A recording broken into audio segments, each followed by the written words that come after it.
35-year-old Anna Turner says wearing her seatbelt saved her life. 3 months into her medical residency in 2018, she was on her way to work in the pitch black when her tire caught the edge of the road.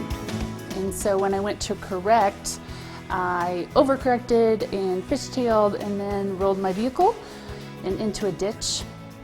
Blew out all my windows, glass everywhere, cuts and bruises everywhere, and luckily escaped with only those minor injuries, but however, a very bad concussion.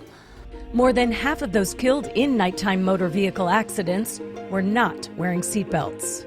I definitely believe my injuries could have been a lot worse had I not maybe been ejected or broken bones, who knows.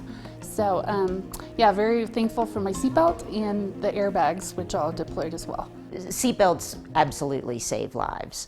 Dr. Deanna Kalliker is director of the emergency department at the Telluride Regional Medical Center and sees a lot of trauma due to motor vehicle accidents. Seatbelts keep people safe when worn properly. A shoulder belt and a lap belt, they keep people in the vehicle as opposed to being ejected. They allow the protective aspects of a vehicle, such as airbags and the structure of the vehicle, to work their best. And with the rising popularity of so-called off-highway vehicles, Dr. Kalliker sees a lot of trauma from ATV accidents. People don't wear protective gear when they are on an ATV because they don't see it as a dangerous thing. Approximately 1/3 of the more than 700 people killed each year in ATV accidents are under the age of 16. Truly, I think that for ATVs to be their safest is people should wear protective gear like helmets, full clothing, good footwear, know how to operate them, know how to stop them, not ride with multiple people on an ATV. And back on the street, the U.S. Department of Transportation says wearing your seatbelt reduces your risk of injury or death by 50% and saves 15,000 lives each year. Helmets and seatbelts both work. They are both easily the number one thing that can help prevent severe injury when you have a traumatic event. Still, nearly 10% of us are not buckling up. Just please wear them. Please do it. It's time to believe in belts.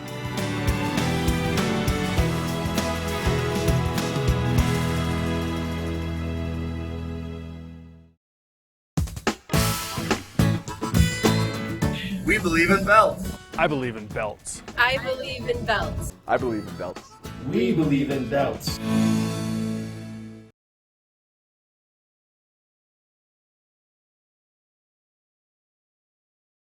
Anna Turner remembers the day her seatbelt saved her life.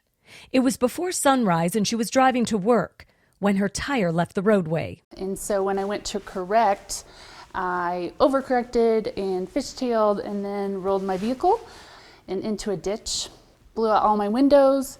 She says her car died that day 4 years ago instead of her. Glass everywhere, cuts and bruises everywhere, and luckily escaped with only those minor injuries, but however, a very bad concussion.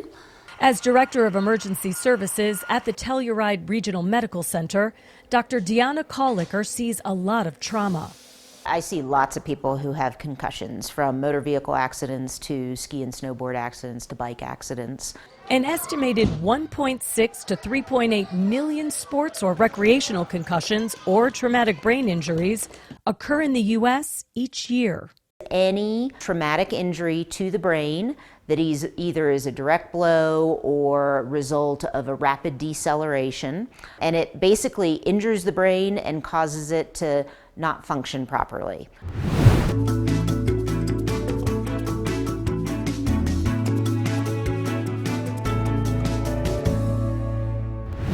Doctors perform a neurological exam to see the extent of the brain injury. The injury wreaks havoc on the brain and takes time to heal. I was out of work for about a month total afterwards. Went through a bunch of concussion checks, couldn't spell the alphabet. The concussed brain needs rest.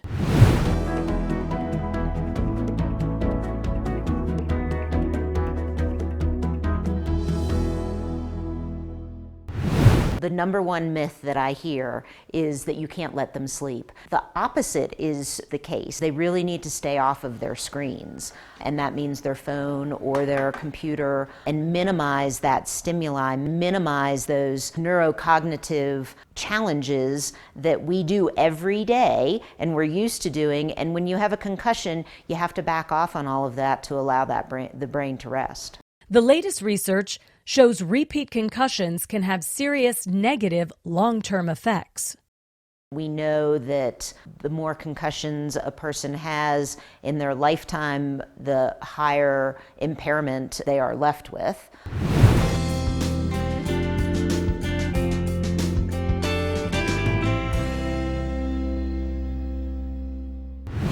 Concussion patients should always follow up with their primary care physician. I had significant nausea and light sensitivity and sound sensitivity. I was driving over to my checks, so by the time I got over there, my brain was kind of already really fatigued from just driving a short distance. Doctors, including Anna Turner, agree. Wear protective gear such as a helmet and take care of your brain. It's the only one you've got.